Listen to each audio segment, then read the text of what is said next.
Hello, I'm the Nostalgia Critic. I remember it so you don't have to. As you all know, I am a perfect god among men who makes absolutely no mistakes whatsoever. Why? Because I have a crack team of researchers and scientists to make sure that every single solitary thing I put in my video is absolutely perfect. Not that I need them being the messiah that I am, but even I like to be sure that everything is absolutely perfect. What was that? Hold it right there! Ugh, it's my most obnoxious fan, Douchey McNitpick. I've watched every single one of your videos 37 times and have a shitload of mistakes that you should be hanged for! Hanged for! Okay. As you probably guessed, I don't have a team of researchers and scientists to check over everything I do. It's all just me or the occasional onlooker. So, every once in a while I make one or two little mistakes. 35,670 to be exact! Alright! So, to make up for all my little faults, what do you say we take a look back at all the times I messed something up? Let's, Nostalgia Critic, let's! So, sit back and enjoy this laundry list of my greatest failures. This is the top 11 Nostalgia Critic muck-up. It's fuck-ups, you fuck-up!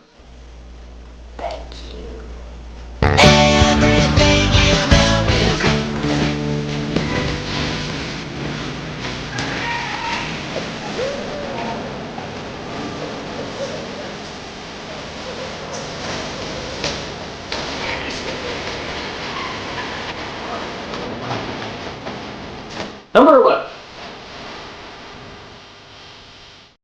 The actors from Power Rangers didn't leave because of their race. Although I sort of knew this to be true and was really making more of a joke about it, I said in my Power Rangers review that two of the actors left because the black boy was in a black suit and the Asian girl was in a yellow suit, which wasn't very PC. The actual leaving of the actors was not for that reason. In fact, the Red Ranger disappeared at this time as well.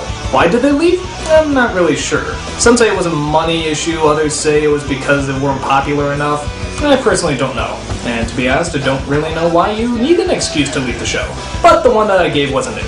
However, I still think it was a little more than a coincidence that the black kid was put in a black suit and the Asian kid was put in a yellow suit. It's like giving a Mexican Power Ranger a sombrero. It just doesn't seem right. So again, apologies if anybody got the wrong idea. You should be waterboarded in cow urine! Shut up! You shut up! Number 10. The Banshee isn't the scariest nostalgic moment, you freaking idiot! Again, thanks for the comment. Now, to be fair, this was the very first top 11 list I ever did, so it only makes sense that wouldn't be necessarily the best. I put the Banshee from Darby O'Gill and the Little People as number 1 because it really did scare the shit out of me. And still kinda does. I just wet myself right now, it's that scary. But the more I look at it, the more I realize it is a pretty cheap effect. If you didn't see the movie like a lot of people did, you didn't have any time to let the atmosphere build up, which I think is a big part of it. It probably would have been wiser to put Willy Wonka's Demon Tunnel at number 1 and then maybe throw the Wheelers in from Return to Oz in the other spot. But I don't care, I still find this bitch scary, even if no one else does. Still, I should have thought more about it and what would be universally scary as opposed to what just scares me. If I just went by what scares me, half the Pauly Shore movies would probably be on the list. Not one of my better picks, but just keep in mind that it was quite literally my first pick. Stupid! You're so stupid! Number 9. Why were you wearing eyeliner in the Superman countdown? This is one of my more embarrassing fuck-ups. I actually filmed this review right after I filmed another certain sketch. A certain sketch that will never be named again. Please play a different song! So yeah, I thought I got all the makeup off from that sketch, but obviously a dozen emails saying I look like a goth drag show proves me wrong. So I had to do the whole review looking like a pussy, end of story. I mean, it's not like I walk around wearing other women's apparel all the time. Douchey! Where did you get that? From my deepest hate of you! I also have a picture of you kissing Divine and doing the can-can with Hitler. Look! He's doing the can-can with Hitler! I'm funny! I really hate you. Number 8. Those weren't all Jews on posters. posters? Yeah, it's pretty bad when a tribute to someone's work doesn't have a good chunk of their work. For example, this Star Wars poster wasn't his, and neither was this one for Follow That Bird. This and a couple others were actually done by Stephen Chorney, who is also a wonderful artist working in that same sort of Struzan style. In fact, I found out that he actually is often mistaken for Drew Struzan, so you can understand the mess up. It's good work though. If you don't know his stuff, definitely check out his website, it really kicks ass. With me saying it was Drew Struzan, however, it was just another one of my fuck-ups. But to be fair, Drew Struzan himself sent me an email, I'm dead serious about this, and said that most people that do interviews or stories about him always get the wrong posters. He also said, if anything, I was one of the closest he's ever seen to getting them all right. So, You moron! Number 7. The secret passageway in Baby's Kids isn't impossible. Now this one I will always defend because I don't think I was wrong on this. If you don't remember the bit, here's how it went.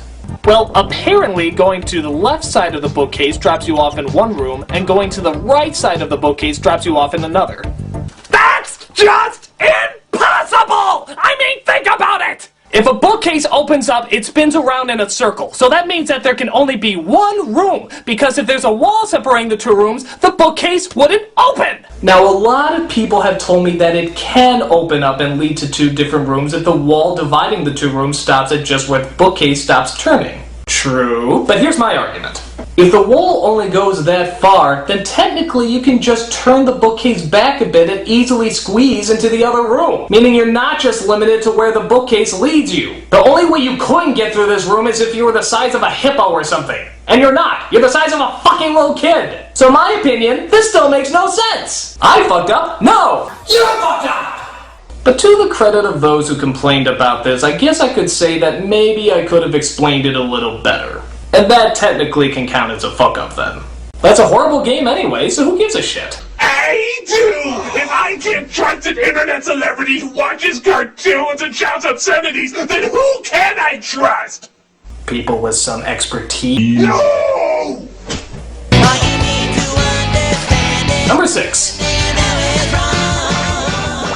That was a forklift and barbed wire, not a bulldozer! Yes, this is one of my more obvious mistakes. You don't have to be a construction worker to know the difference between a goddamn bulldozer and a forklift. Yet for some reason, I in fact did call the forklift a bulldozer. I don't know what I was thinking, it's so obviously a forklift. How could I get that wrong? A bulldozer! I'm driving a bulldozer! Plus, as many people pointed out, it forced me to leave out probably one of the most obvious jokes I ever could have put in a review. He tried to kill me with a forklift, huzzah! It wouldn't even be so bad if I just said it once, except for the fact that I said it over and over again. A bulldozer! Bulldozer. Bulldozer. I'm driving a bulldozer! So obviously I couldn't just say it was a slip of the tongue. My tongue would be more slippery than a banana peel skating on greasy black ice. That was forced. Shut up! You shut up! Next number! Number 5. That wasn't our Carney in Last Action Hero! Now some of you might not even know what I'm talking about here. First of all, he was in Last Action Hero, wasn't he? He's the guy that dies right before he gets blown up. A little redundant, but whatever.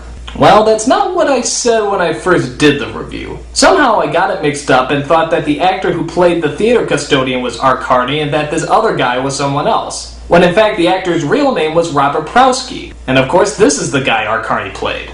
Now I actually caught this mistake fairly early on and actually switched the names around before I sent it out to be posted. But the switchings of the name was pretty obvious. Danny is friends with the projectionist at a movie theater played by Robert Prowski. Prowski offers him an advanced screening. Danny heads to the movie theater where Prowski is waiting. The kid has had an amazing adventure. He reunites with the Prowski character.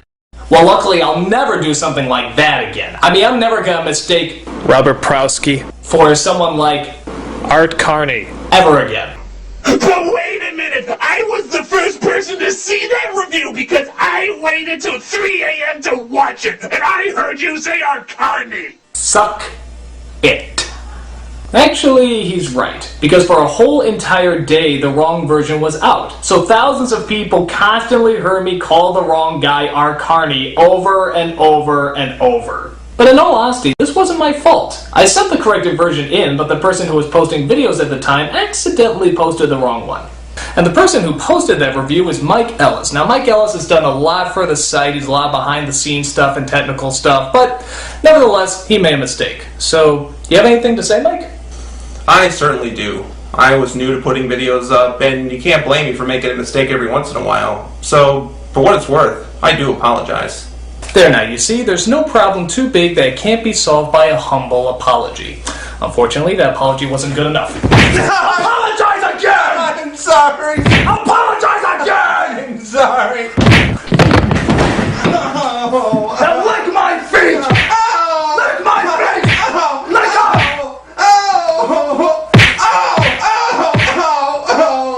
Now clean up your own blood! Okay. Well, water under the bridge. A mistake that didn't last long, but certainly left a long impression.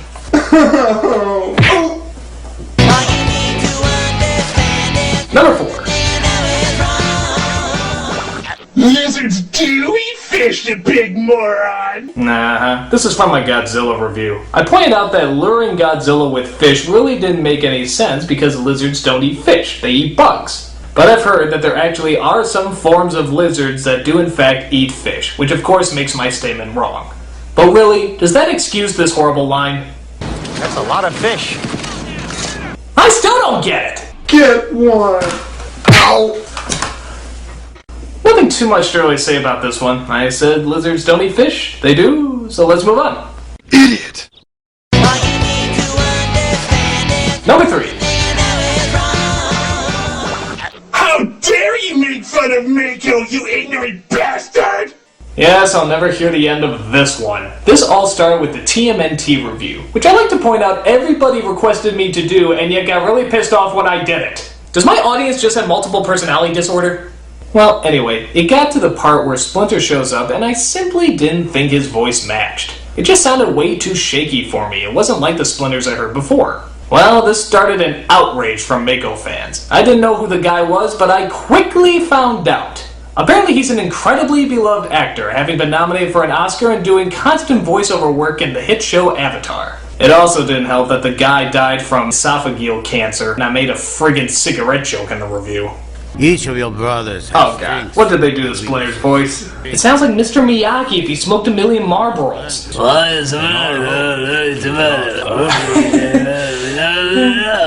I eventually posted a video explaining that I had no intention of insulting the guy and even joked about it in my Sidekicks review. So I guess some good came out of it.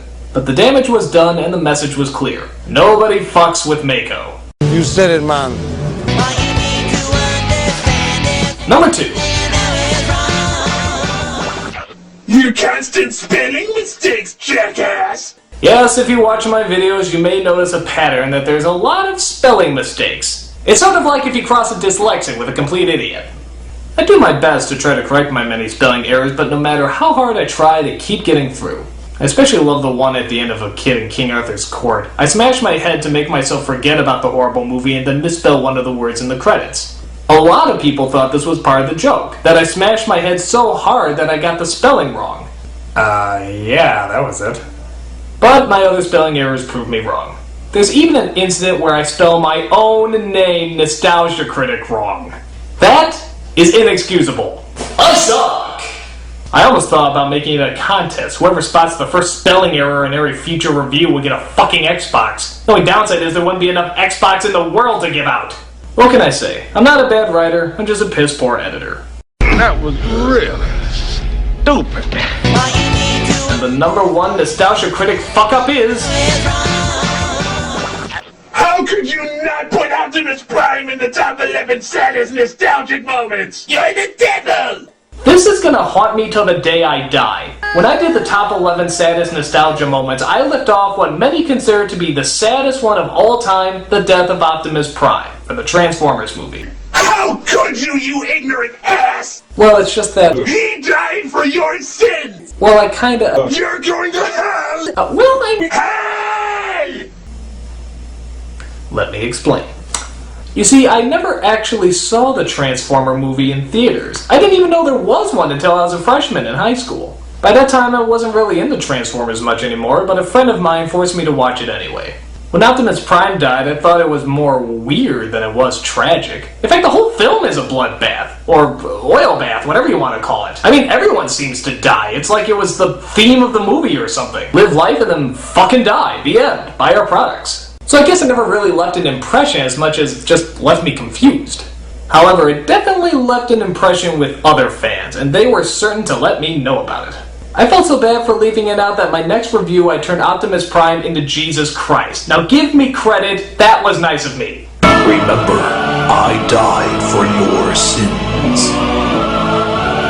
But people still to this day can't believe I made such a huge mistake. There were protests in the streets, nations went to war, it tore the world apart. Clearly, there was only one possible thing I could do. To give the situation the dignity that it deserves, I hired one of the greatest generals to read a note of apology that I personally wrote. Now, I freely admit that my method was wrong, but I hope you can understand my motive and will accept this explanation and this apology. Dismissed. Dead hit! I know that looks like a clip from Patton, but it wasn't. Optimus, dear Optimus, can you ever forgive me? I died for your sins. And clearly I will only die for mine. So that about does it. I've made a lot of mistakes in the past, and I'm sure to make a lot more in the future. And as always, if I ever make a mistake, don't ever be afraid to bring it up. It's the only way I'll learn. Just don't be a grade A asshole like Douchey McNitpick here. You forgot to mention that the guy who sang in How the Grinch Stole Christmas did sing in the Haunted Mansion. I'm going to fucking whoop your ass! Well, that too would be physically impossible. How could you find me if you don't even know where I live? Oh, shit. Oh my god! Come here, you fucking little dick cheese! Don't run! Don't run! I want to be your friend! I will make you clean up your own blood! Made it spelled wrong. Oh! Oh shit, shit, shit! Oh my god! Please don't hurt me! Please don't hurt me! Ow! Fuck! I really hurt myself! God damn it!